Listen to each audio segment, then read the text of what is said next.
I've just been through a couple of weeks of deep grief over the loss, the death of my oldest brother. And last week, I was fortunate enough to be able to go out into the wilderness of North Carolina to try and regroup, find some peace, and collect my thoughts. The area where we were camping was full of rivers. Every path we took in the national forest took us to some rapids or waterfall or rivulet or flowing river or trickling creek. It's practically impossible not to feel and see the big metaphors staring you in the face. Life is like a river. Our lives are flowing, changing, and growing. Time is always moving. And I love that last week in Lori's call to worship, she talked about the river, especially the adage that no one ever steps in the same river twice, because the river is always different and the person is different too, every time. The other balm for my sadness was the outpouring of love and compassion from the UUCCI community. Cards, letters, flowers, emails, texts, Facebook messages, it was all pouring in.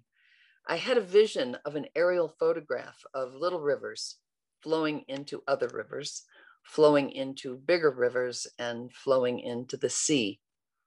All the tributaries of UUCCI were flowing my way, flowing into my river and changing me at the same time. I have been so challenged, supported, uplifted, carried, occasionally frustrated, but more often than not, totally loved by this congregation. I have been changed by you, and you have been changed by me. We are all changing each other. It's a process we go through together. There have been illnesses, there have been deaths, there have been births, there have been birthdays, there has been a pandemic, there have been the events of life, which we flow through and around and bump up against. And if we are lucky, and I do think we at UCCI are truly lucky, we get to do it together. Last week, we looked at ourselves as the river. Today, I invite you to think about how we flow together. Well, how many more Wonder Boxes can there be before we come back together in person? But I was looking for my Wonder Box this morning and realized I had a Wonder Pocket. And here it is. And I wonder what is in my Wonder Pocket this morning. Ooh, I'm glad I put this in here. What is this? This is a magnet. We're going back into science class this morning. Did math class, we've done geography, we've done geology, we've done a lot of classes. Here is science class. This is from Holly's kid magnet set. I don't think she fully understands it, but this reminded me of a little something we're going to be talking about today, which is about our search for truth and meaning, and thinking about the two sides of the coin that shape and describe our search for truth and meaning. If you remember, our fourth principle says that we are afforded a free and responsible search for truth and meaning. That's what we promote here, a free and responsible search for truth and meaning. And because they're two sides of the same coin, I think sometimes they don't really recognize one another. So freedom, for example, we can go out into the forest and look and decide for ourselves what is real and true. What is true, what brings us meaning in this life. Little do we know, on the other side, there is this responsibility to one another, towards the collective, towards our family and our community. And so we leave Walden's Pond and we come back from the wilderness, from our recollection of all our values, and we remember to whom we are in covenant. So we have this freedom to search and wander and discover, and we have this responsibility to one another and also to one another in their search for truth and meaning. Freedom and responsibility. In this congregation, I think all of you feel the beauty of being afforded a free search for truth and meaning. I think that's refreshing for many of you, especially those who were not born Unitarian Universalist. It's so refreshing to be encouraged to search for what is true and meaningful for you, to find your river, to be that river, and to flow on. And I think that you feel a little bit of tension with that responsibility. And yet I have responsibility to others, not just to flow on as I will, but to be mindful of those around me and those who I can support in their journey for truth and meaning as well. And so here's my last part of the metaphor: free and responsible. What happens if we don't recognize the two sides of this coin? Let's say we have too much freedom or too much, what's the other word? Responsibility. Well, let's take a little freedom. Let's add another freedom. And let's try to, oh, Jesus. I'm not able to push them together. There's too much freedom. If only there was something else that could bring us together in our community, we could bring a little responsibility as well with our freedom, and then let's just see what happens. I don't know. This is beyond my pay grade. A little bit of freedom, a little bit of responsibility, and together it reminds us of what holds us together. That freedom, that responsibility here in this community. To value both is the spiritual test. To both journey outwards into the wilderness, but then return home to the sea. This is what we do here, and this is what we'll explore this morning. May it be so. And amen. To become is a lifelong process. Nothing is constant, not even the self.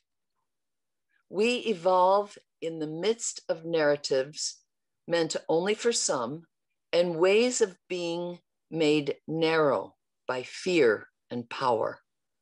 We must then have the courage to listen to the truth of our own lives, to the wisdom that comes from within, responding without resistance or need to control, but with welcome and curiosity. This is what ensures our becoming is an unfolding of our truest self. This lifelong labor cannot be carried out alone. It requires help from friends and lovers, family, and creaturely companions who bear witness to what makes us come alive and say to us, listen, look, feel, pay attention to that. This is loving and being loved. Telling the stories, sharing in the memories, giving thanks for our relationships, understandings, and experiences past that have shaped us to this day. This is loving and being loved. And being loved. Celebrating new beginnings that excite, holding risks together, leaning into unknowns with the promise of support and companionship. This is loving and being loved. listening to the future, calling uniquely to each of us in the midst of all of life's noises, helping one another find our place in the shared labor of collective life, supporting each other in what it is the world's ache is asking from us. This This is is loving and being loved. and being loved. To say for the first time, this is who I am. This is the truth of my body. This is what I know about myself. This is my name. And this is where my path is leading me. And to have it heard, have it received, have it affirmed, and then to say it again and again. As we change and the world changes, and to have each proclamation greeted with an open-armed embrace. This is loving and being loved. There is no me without you. We shape one another. The sacred that birthed us weaves our lives together so that we can only find ourselves through shared becoming. For my journey and all its winding ways, and for yours, for all the saints who labored for what is, all the kin whose lives made ours possible, for all those yet to come, for whom living our truths today will mean breaking possibilities open for them tomorrow. We pause, we give thanks, we acknowledge. This is loving and being loved. And being loved. This morning, we continue our exploration of April's theme of becoming. Last Sunday, we focused on our personal becoming, our individual journey of transformation down the river of life. Next week, we will focus on how our wider world is changing as we emerge from this past year of pandemic. Today, we will focus on our congregation and the beauty of being a part of a congregation that is in and of itself in a process of becoming. In our case, a congregation in the process of becoming, filled with people who are themselves becoming. That's like becoming to the second power, and exponential becoming. It is timely to talk about our becoming together, because just as the spring flowers are returning, we as a congregation are in the slow but sure process of coming back together. Or, as my clever sermon title indicates, we are in the process of becoming back together. I thought it was good. I've spoken with many of you over the past few weeks of how eager you are to come back together in person. I share your excitement, I share your anticipation, and I also share with you a little nervousness about what it will be like as we enter this new chapter. With every one of you who tell me that you have gotten vaccinated, or your partner has, or those of you who are now scheduled to get a vaccine, I am filled with joy and excitement for our return to more in-person programs, including on Sunday mornings. I wanted to share this morning a few important updates about our upcoming Sunday services. We will continue to have meaningful and engaging services throughout the spring and summer, but I want to draw your attention to a few Sundays. On May 2nd, we will hold a backyard Sunday service on our beautiful grounds. Similar to when we held our celebration Sunday in the parking lot on November 8th, we will come together for reconnection, remembering, and sharing in fellowship. After the service, we will have an outdoor coffee hour and maybe even a bonfire if it's a little chilly.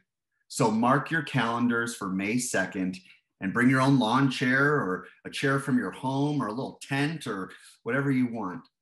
And we will spread out for a fun service in the backyard in a few weeks. This will be a really important Sunday on May 2nd, as it will help us begin to reconnect on our sacred grounds, outdoors, in the place of our spiritual home, where our relationships for many of us began and have been nurtured over the years. Our relationships this year have been strained, to say the least, as we have moved primarily online. I hope as we reconnect on May 2nd in person, we will begin to reconstitute the covenants and share once more the stories that bind our lives together. Stay tuned for more info in the Friday reminder. And in case you were worried about not being able to, or maybe not feeling comfortable to come in person on May 2nd, there will still be a Zoom option so that you can be included in this special service. In May, we will also have 4 other special services, including 2 services led by members of this congregation. The first on May 9th by our Katali ministry team, who traveled to Kenya in November of 2019. And the second on May 30th at the end of the month, led by our youth group. All of these services will be back on Zoom, and they are really important to attend as we journey back together, remembering our commitments to one another, and especially our celebration of children and youth, both here at UUCCI and around the world. You won't want to miss those either. And one more thing. Our safety leadership team, the Board of Trustees and staff, are paying close attention to the data in Bartholomew County and the surrounding counties regarding both infection rates and vaccinations in these areas. And we will continue to offer updates about when we reach these various thresholds for moving to phase 2 and phase 3 of the journey. My hope and my prayer is that beginning in June, we will begin holding services in person with a Zoom option, whether we are back in the building or we are outside in the backyard as weather permits. What a joy it will be to come back together in person soon. What a gift indeed. As we ponder our becoming together in these months to come, I can't shake the imagery of rivers from last Sunday. How helpful this imagery can be for us as people in a constant state of becoming. As Unitarian Universalists, we are not rocks, we are rivers. This morning, Jan expanded beautifully on this theme, ending with an invitation. She said, last week, we looked at ourselves as the river. Today, I invite you to think about how we flow together. I'm deeply moved by this invitation from Jan. How do we flow together? And how do we prepare to flow back to one another? That is what I would like to explore this morning. This imagery reminds me of the hymn we sang a couple months ago, one of my favorites, that begins with these lyrics. As tranquil streams that meet and merge and flow as one to seek the sea, our kindred hearts and minds unite to build a church that shall be free. Whether you are feeling tranquil this morning or a bit frazzled, whether you are feeling hopeful about the budding spring or concerned about the fragile state of our world, or a little bit of all of these bits of feelings, I invite you to consider how we might flow together as one congregation. In our individual becoming, as individual streams and creeks, it can be hard at times to admit we are part of something much larger. Does the creek know where it leads? Does the stream know where it is headed? I've been contemplating these questions this week and recognize the not so simple answer to these questions. What I keep coming back to, what I keep thinking about was and is the wisdom found in our fourth UU principle. As congregations across the United States, we affirm and promote the free and responsible search for truth and meaning. We affirm and promote the free and responsible search for truth and meaning. This principle, this may very well be one of the reasons you have found your way to UUCCI. Your journey may have sought a community with less dogma and less doctrine, with less creeds and sharp edges. The freedom to search for truth and meaning is a beautiful privilege, a blessing, truly. And of course, another verb could be used in this principle, flow. As Unitarian Universalists, we affirm and promote the free and responsible flow toward truth and meaning. Notice I also used the word towards, that we flow towards truth and meaning, constantly arriving, constantly departing, moving, ever moving forward. I like this imagery a little more than the word search. Search feels, I don't know, a bit for me like I lost my car keys, or like I'm looking for a needle in a haystack. It's a little stressful, if you ask me, but flowing, that feels right. And this is where we get to our becoming together, or said another way, our beflowing together. That was another early sermon title, but it didn't make the cut. We are beflowing together.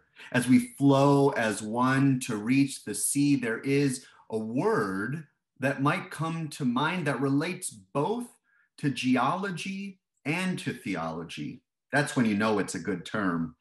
Geology and theology. Anyone thinking of it? Jan named it earlier. I'm thinking about the word tributary.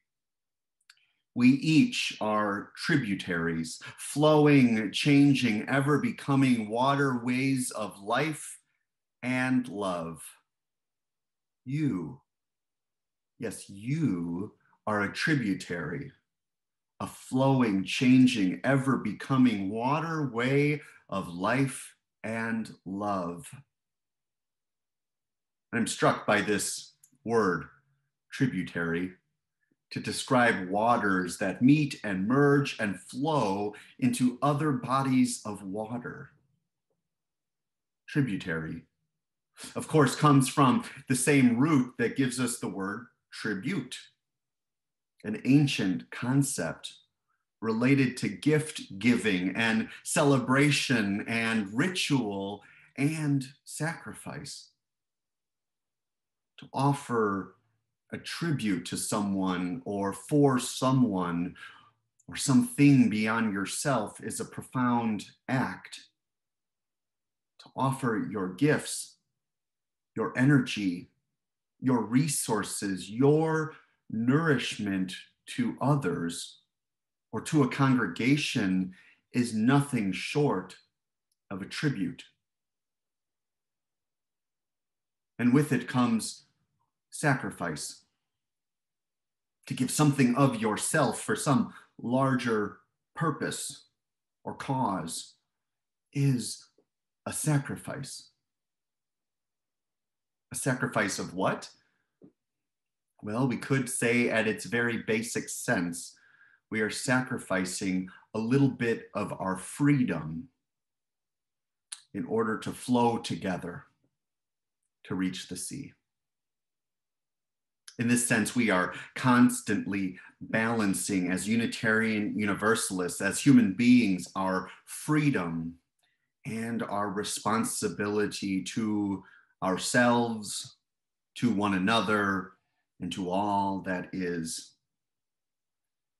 And in doing so, we are invited to consider,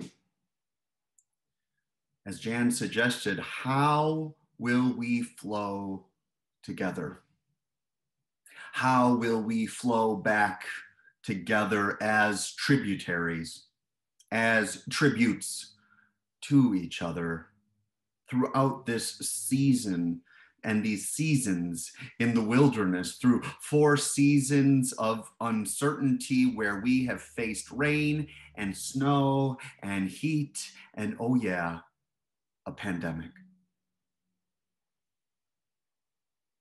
I wonder whether this changes how we think of becoming as a spiritual practice, as a practice of life. Is our coming and going from this place, in this community, through this life and with one another, whether that becoming is inherently both towards and for one another. Maybe we, in fact, are becoming for and with one another.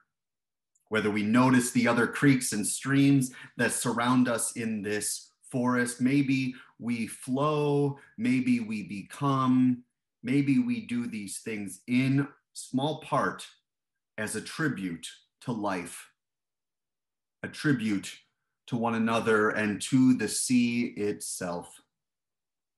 And maybe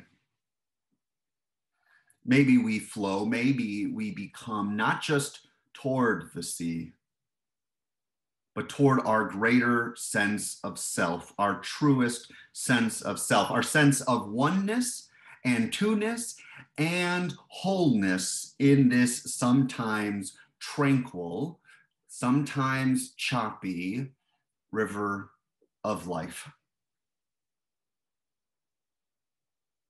May ours be a journey of becoming together, and of faithful tribute toward something larger, toward those cool waters that await us just on the horizon's edge. May it be so. May we flow on, and amen.